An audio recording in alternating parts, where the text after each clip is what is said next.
Latar belakang inovasi. Tantangan dalam pembelajaran biologi SMA adalah meningkatkan literasi dan minat terhadap materi yang diajarkan. Salah satu topik yang dianggap sulit dan memerlukan pemahaman mendalam adalah klasifikasi makhluk hidup. Topik ini menuntut peserta didik untuk mengenali, mengkategorikan, dan memahami berbagai jenis makhluk hidup berdasarkan karakteristik tertentu.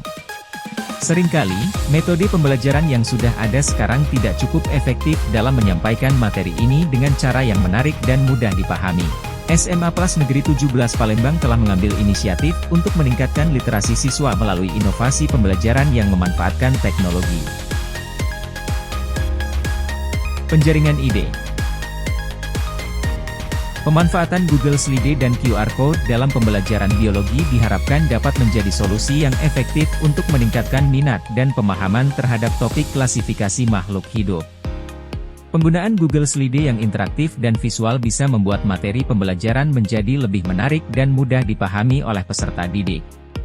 QR Code digunakan untuk memberikan akses cepat ke sumber-sumber tambahan, seperti video penjelasan, diagram interaktif, dan yang dapat membantu siswa memahami konsep klasifikasi makhluk hidup secara mendalam.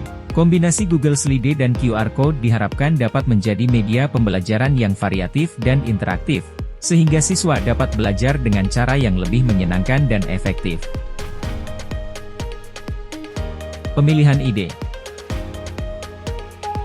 Dalam pemilihan ide, guru melakukan kegiatan pembelajaran dengan memanfaatkan Google Slide.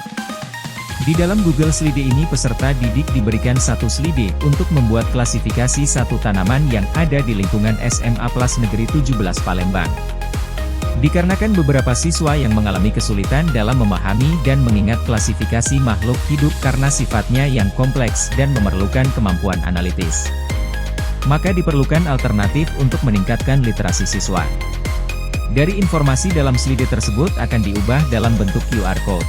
Dari QR Code inilah nanti dicetak dan diletakkan di tanaman yang ada di lingkungan SMA Plus Negeri 17 Palembang.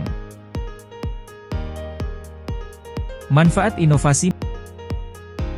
Manfaat inovasi ini adalah meningkatkan literasi dan minat belajar peserta didik, meningkatkan pemahaman peserta didik, dan bisa menjadi media pembelajaran yang variatif terutama untuk materi klasifikasi makhluk hidup. Inovasi ini berdampak dalam peningkatan literasi digital siswa yang sangat penting dalam menghadapi tantangan di era digital dan membantu siswa mengembangkan keterampilan presentasi dan komunikasi, yang berguna untuk tugas-tugas akademik dan profesional di masa depan. Selain itu juga, Google Slide memungkinkan kolaborasi antar siswa dalam pembuatan presentasi, meningkatkan keterampilan kerja sama dan diskusi kelompok. Dampak inovasi. Literasi dan minat belajar peserta didik menjadi lebih meningkat. Selain itu, siswa lebih paham dalam mempelajari topik klasifikasi makhluk hidup.